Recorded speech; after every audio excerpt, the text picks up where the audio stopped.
ഇന്ന് ഞാൻ എന്തുണ്ടാക്കാൻ പോകുന്നതെന്ന് വെച്ചാൽ കളറബിൾ പേപ്പർ സ്റ്റിക്കേഴ്സ്. ഇതിന് എക്സാക്ട്ലി പേരൊന്നും ഇല്ല, കാരണം ഞാൻ ജസ്റ്റ് സ്റ്റിക്കേഴ്സിലേക്ക് പ്രിൻ്റ് എടുക്കുന്നതിന് പകരം ക്രിക്കറ്റ് മെഷീൻ യൂസ് ചെയ്തിട്ട് വരച്ചെടുക്കുന്ന സാധനമാണ്. അപ്പോൾ ഇത് കുട്ടികൾക്ക് സ്റ്റിക്കേഴ്സായിട്ട് യൂസ് ചെയ്യുക, അവർക്കിത് കളർ ചെയ്തിട്ട് അതിനെ ബുക്കിലേക്കെല്ലാം ഒട്ടിക്കുക, അപ്പോൾ അങ്ങനെ യൂസ് ചെയ്യാം. അപ്പോൾ ഈ സോഫ്റ്റ്വെയറാണ് ഞാൻ യൂസ് ചെയ്യാൻ പോകുന്നത്. അതായത് ക്രിക്കറ്റ് ഡിസൈൻ സ്പേസ് എന്നാണ് ഈ സോഫ്റ്റ്വെയറിൻ്റെ പേര്. ഓക്കെ, ഇത് ഓപ്പൺ ചെയ്ത പാട് കിട്ടുന്ന സ്ക്രീനാണ്. ഇതിൽ ശരിക്കും ഇപ്പോൾ നമുക്ക് വേണ്ട ഡിസൈൻസ് പുറത്തുനിന്ന് ഏതെങ്കിലും സോഫ്റ്റ്വെയർ ഇപ്പോൾ ഡൗൺലോഡ് ചെയ്ത് തന്നിട്ടുണ്ടെങ്കിൽ ഇതിലേക്ക് അപ്ലോഡ് ചെയ്താൽ മതിയാവും. പക്ഷെ ഞാൻ ഇതിൽ തന്നെയുള്ള SVGs ആണ്, അല്ല ഇതിൽ തന്നെയുള്ള ഡിസൈൻസാണ് യൂസ് ചെയ്യാൻ പോകുന്നത്. കാരണം ഇതിൽ കുറേ അത്യാവശ്യം നല്ല കളക്ഷൻ ഞാൻ കണ്ടിട്ടുണ്ട്. അപ്പോൾ ഞാൻ വിചാരിച്ച് ഇത് തന്നെ എടുക്കുക, വെറുതെ പുറത്തുനിന്ന് എടുക്കേണ്ട ആവശ്യമില്ലല്ലോ. ഇതിൽ ഞാൻ അടിക്കാൻ പോകുന്നത് യൂണിക്കോൺ കളറിങ് പേജസിന് അടിച്ചു നോക്കും. ഇപ്പോൾ ഫസ്റ്റ് നമുക്ക് വന്നിട്ടുള്ളത് ഇപ്പോൾ വരുന്നില്ല, ഇതെല്ലാം ഇതിലുള്ള പ്രോജക്ട്സാണ്. അപ്പോൾ ഈ പ്രോജക്ട്സിൽ നമുക്ക് ചെയ്യാൻ പറ്റും. പക്ഷേ എനിക്കിപ്പോൾ ഈ പ്രോജക്ട്സ് അല്ല വേണ്ടത്. എനിക്ക് വേണ്ടത് എന്താ വെച്ചാൽ എനിക്ക് കളർ കൊടുക്കാൻ പറ്റുന്ന അങ്ങനത്തെ ഡിസൈൻസാണ് വേണ്ടത്. അപ്പോൾ ഞാൻ എന്താക്കുന്നത് വെച്ചാൽ ഇമേജസിലടിക്കും. ഇമേജസിൽ കുറേ അത്യാവശ്യം നല്ല ഡിസൈൻസ് ഉണ്ട്, നല്ല രസമുണ്ട്. ഇപ്പോൾ ഓരോ ഇടയ്ക്കിടയ്ക്ക് അപ്ഡേറ്റ് ചെയ്തുകൊണ്ട് ഉണ്ടാകുന്നു. അപ്പോൾ ഇതിൽ പുതിയ ഡിസൈൻസെല്ലാം ഇടയ്ക്കിടയ്ക്ക് വന്നുകൊണ്ടാകുന്നു. അപ്പോൾ ഞാൻ വിചാരിച്ച് ഇതിൽ തന്നെ എടുക്കുക, വെറുതെ പുറത്തുനിന്ന് കഷ്ടപ്പെട്ട് എടുക്കേണ്ട ആവശ്യമില്ലല്ലോ. അങ്ങനെ ശരിക്കും ഇതിൻ്റെ ഡിസൈൻസ് എല്ലാം കണ്ടിട്ടാകുമ്പോൾ എനിക്ക് ഓരോന്നും എനിക്ക് ഇഷ്ടപ്പെട്ടു. ഞാൻ വിചാരിച്ച് എനിക്ക് തന്നെ ഞാനും ഉണ്ടാക്കുക വിചാരിച്ചിട്ട് ഞാൻ കുറച്ചെണ്ണം എനിക്ക് കൊടുത്തിട്ടുണ്ട്. പിന്നെ ഞാൻ ആകെ 1-2 എന്ന് ഫസ്റ്റ് ചെയ്യാൻ വിചാരിച്ചിട്ടുണ്ടായേ, പക്ഷേ ഇതിലത്തെ ഡിസൈൻസ് അത്യാവശ്യം നല്ല രസമുണ്ടാണെന്ന് ഞാൻ വിചാരിച്ച് കുറച്ച് എക്സ്ട്രാ എടുത്ത് വെക്കാം, പിന്നെ എപ്പോൾ വേണമെങ്കിലും യൂസ് ചെയ്യാമല്ലോ. അപ്പോൾ അങ്ങനെ ഞാൻ കുറച്ചധികം ഡിസൈൻസ് എടുക്കുന്നുണ്ട് ഇതിലും. പിന്നെ ഇതിനെ കൊണ്ട് ശരിക്കും ജസ്റ്റ് കളറിങ് മാത്രമല്ല, ഇതിനെ കൊണ്ട് നിങ്ങൾ വിനൈലെല്ലാം കട്ട് ചെയ്താൽ ഷർട്ടിൽ ഇതാക്കാനും എല്ലാം യൂസ് ചെയ്യാൻ പറ്റും. ഓക്കെ, പിന്നെ വേറെ എന്തെങ്കിലും ചെയ്യാൻ പറ്റും. ഞാനിപ്പോൾ എന്തായാലും ഇത് കട്ടൗട്ട്സ് ആക്കിയിട്ട് എടുക്കാൻ പറ്റും. അതിലൊരു ചെറിയ പ്രോസസ്സിൽ വെച്ചിട്ട് ഇപ്പം ഞാൻ എന്തായാലും ഇത് കളറിങ് സ്റ്റിക്കേഴ്സ് ആക്കണം. ഓക്കെ, പിന്നെ കുറേ ഡിസൈൻസ് കണ്ടിട്ട് ഞാൻ ശരിക്കും നല്ല ഡിസ്ട്രാക്റ്റ് ആയിപ്പോയി. കുറേ എടുത്ത് ഞാൻ എന്തായാലും ഓക്കെ. ഇനിയിപ്പോൾ നമ്മൾ ക്യാൻവാസിലേക്ക് പോകും. ഇതാണ് ഡിസൈൻ സ്പേസിൻ്റെ ക്യാൻവാസ്. ഇപ്പം ഞാൻ എടുത്ത എല്ലാ ഡിസൈൻസിലുണ്ട്. ഇതൊന്ന് നമുക്ക് സെറ്റായിട്ട് എടുക്കാനായിട്ട്.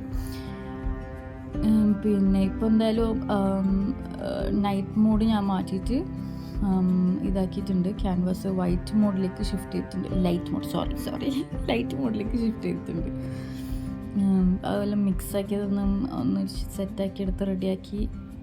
ഓക്കെ, ഇനി നെക്സ്റ്റ് പ്രോസസ്സ് നമ്മൾ ചെയ്യാൻ പോകുന്നത്, ഇത് ഫസ്റ്റ് ഇതിനൊരു ഓഫ്സെറ്റ് കൊടുക്കും. അതായത് സ്റ്റിക്കറിന് നമ്മൾ പൊതുവേ കാണലില്ലേ, ഒരു വൈറ്റ് പോലത്തെ ബോർഡർ, ആ ബോർഡർ കൊടുക്കുന്നതാണ് ഞാനിപ്പോൾ ചെയ്യുന്നുള്ളത്.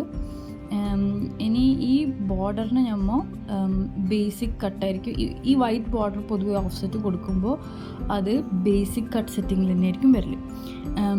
പിന്നെ ഈ വിനൈൽ ഡിസൈൻ, ഇപ്പോൾ നമ്മൾ എടുത്ത ഈ യൂണിക്കോൺ ഡിസൈൻസ് ഇല്ലേ, അത് ഓൾറെഡി പ്രീസെറ്റായിട്ട് വരുന്നുള്ളത് എങ്ങനെയാണെന്ന് വെച്ചാൽ കട്ട് മോഡിലായിരിക്കും. അപ്പോൾ നമ്മൾ കട്ട് സെറ്റിംഗ് മാറ്റിയിട്ട് ഈ പെന്ന് കണ്ട ഈ പെന്നിൻ്റെ സെറ്റിങ്ങിലേക്ക് കൊടുക്കണം. ഈ പെന്നിൽ തന്നെ എഴുതിയിട്ടുണ്ട് ഏത് സൈസ് എന്നുള്ളത്. അത് നമ്മൾ ചൂസ് ചെയ്തിട്ട് അതിലേക്ക് കൊടുത്താലും മതിയാവും, വേറെ പണിയൊന്നുമില്ല. ഇത് ഓപ്പറേഷൻസ് എന്ന് പറഞ്ഞ ഒരു ഇതുണ്ട്, ഫീച്ചറുണ്ട്. അതിൽ പോയിട്ട് ബേസിക് കട്ടെന്ന് മാറ്റിയിട്ട് പെന്നിലേക്ക് കൊടുത്താൽ മതി. എന്നിട്ട് നേരത്തെ ഞാൻ ആക്കിയെടുത്ത ഓഫ്സെറ്റും പിന്നെ ഇപ്പോൾ ഈ ഇതാക്കിയതും പെന്ന് മോഡിലേക്ക് മാറ്റിയതും നമ്മൾ കൂടി അറ്റാച്ച് ചെയ്തൊക്കെ. ഇതിന് ശേഷം ബാക്കി എല്ലാ ഡിസൈൻസും ഇത് ഈ സെയിം പ്രോസസ്സ് റിപ്പീറ്റ് ചെയ്ത് ആദ്യം അതിന് ഓഫ്സെറ്റ് ഒരു ഔട്ടർ ലെയർ കൊടുത്ത്, അതായത് സ്റ്റിക്കർ ഉണ്ടെന്ന് ഈ വൈറ്റ് ബോർഡർ. അതിനുശേഷം ആ ഡിസൈൻസിനെല്ലാം ഞാൻ എന്താക്കി ഡ്രോ കൊടുത്തു. നെക്സ്റ്റ് മേക്ക് ഇറ്റ് അടിച്ചു. മീത്തുള്ള ബട്ടൺ മേക്ക് ഇറ്റ്. നമ്മൾ നോക്കിയാൽ നമ്മുടെ സ്ക്രീൻ ഇപ്പോൾ ഉള്ളത് 12x12 ആണ്. പക്ഷെ എനിക്ക് വേണ്ടത് A4 സൈസാണ്, കാരണം എൻ്റെ സ്റ്റിക്കർ ഷീറ്റ് ഉള്ളത് A4 സൈസാണ്. ഞാനിപ്പോൾ എൻ്റെ ഈ സൈഡിലുള്ളത് ഈ സ്റ്റിക്കർ ഷീറ്റില്ലേ, ഇത് പേപ്പർ സ്റ്റിക്കർ ഷീറ്റാണ്. അപ്പോൾ ഇതേ സൈസാണ് നമുക്ക് വേണ്ടത്. അപ്പോൾ ഈ 12x12 നമ്മൾ എടുത്തു കൊടുത്താൽ 12x12 കട്ട് ചെയ്യണം. അപ്പോൾ നമ്മൾ A4 സൈസ് ആക്കിയിട്ട് മാറ്റാനുണ്ട്. ഓക്കെ, പിന്നെ ഇതാന്ന് നോക്കിക്കോ, ഇതുപോലെ ഉണ്ടാവും A4 paper stickers. Okay, vinyl സ്റ്റിക്കേഴ്സും ചെയ്യാം, പക്ഷേ വിനൈൽ സ്റ്റിക്കേഴ്സിൽ കളർ കൊടുക്കാൻ പറ്റില്ല. ഇപ്പോൾ എന്തായാലും മീത്തലത്ത് നമ്മൾ പോയിട്ട് മീത്തലത്ത് നിൽക്കുമ്പോൾ അവിടെ കിട്ടും അതിൻ്റെ ഓപ്ഷൻസ്. അവിടെ A4 അടിച്ചു കൊടുത്താലും മതിയാവും. അപ്പോൾ എല്ലാ പേജസും 12x12 A4 സെറ്റിങ്ങിലേക്ക് മാറ്റി കിട്ടും. പിന്നെ നമ്മൾ എന്താക്കും, നെക്സ്റ്റ് അടിച്ചിട്ടാകുമ്പോൾ മെഷീനിലേക്ക് കണക്ട് ചെയ്യാനുള്ള ഡയലോഗ് ബോക്സ് വരും. കുറച്ച് വെയിറ്റ് ചെയ്യണം, നമ്മൾ മെഷീനിൽ ഓണാക്കി വെക്കണം. ഓണാക്കി റെഡിയാക്കി വെച്ചിട്ടാകുമ്പോൾ ഇതിൽ മെഷീനിൻ്റെ ഓപ്ഷനും ഇപ്പോൾ വരും. ഇതാ മെഷീൻ്റെ ഓപ്ഷൻ വന്നു, അത് പ്രസ് ചെയ്യുക. അപ്പോൾ മെഷീനും സോഫ്റ്റ്വെയറും കണക്റ്റായി. ഇനി ഇതിന്ന് പേപ്പർ സെറ്റിങ് ചെയ്തെന്ന് നമ്മൾ കൊടുക്കണം. ഈ പേപ്പറിന് ഈ ഒരു ടൈപ്പ് അടർത്തിയെടുക്കാൻ പറ്റുന്ന അങ്ങനത്തെ വരണമെങ്കിൽ ഞാൻ യൂസ് ചെയ്യുന്ന സെറ്റിങ് വാഷി ടേപ്പ് എന്ന് പറഞ്ഞിട്ടുള്ളതാണ്. അതിൽ ഞാൻ പ്രഷർ കൊടുക്കാൻ പോകുന്നത് ലെസ് ആയിട്ടുള്ള പ്രഷറാണ്. അപ്പോൾ ഈ ഒരു സെറ്റിങ് പേപ്പർ സ്റ്റിക്കേഴ്സ് ഉണ്ടാക്കാൻ നല്ല യൂസ്ഫുള്ളാണ്. പിന്നെ ഇനി എന്താണെന്ന് വെച്ചാൽ, ഇനി നമ്മൾ ക്രിക്കറ്റിൻ്റെ ഈ പെൻ മാർക്കർ ഫസ്റ്റ് ഇതുള്ളതിലല്ല, ബ്ലേഡുള്ളതിലല്ല, അതിൻ്റെ സൈഡിലുള്ള ആ ഒരു ഹോൾഡറിലേക്ക് ഇട്ട് കൊടുക്കണം. അത് നമ്മൾ മെല്ലെ ഇങ്ങനെ പ്രസ് ചെയ്യുമ്പോൾ ഒരു ടിക്ക് എന്നൊരു സൗണ്ട് വരും. അപ്പോൾ അത് കറക്റ്റ് ഇൻസേർട്ടായി. എന്നിട്ട് അത് ലോക്ക് ചെയ്ത് വെക്കാം.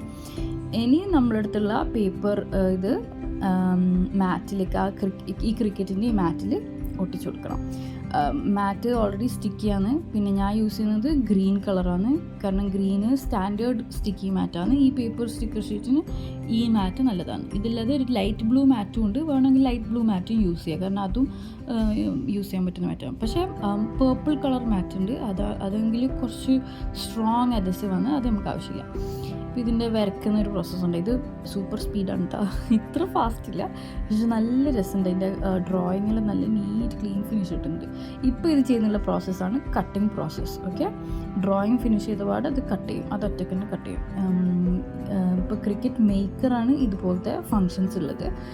ക്രിക്കറ്റ് എക്സ്പ്ലോറിൽ ഇതുപോലെ ഉണ്ട്, ക്രിക്കറ്റ് ജോയിൽ പക്ഷേ ഇതുപോലെ ഇല്ല. അതായത് ഡ്രോയിങ്ങും കട്ടിങ്ങും ഒന്നിച്ചില്ല. ഇപ്പം നമ്മൾ സാധനം റെഡിയാക്കി കിട്ടിയിട്ടുണ്ട്. വാഹാ, നല്ല രസമില്ലേ?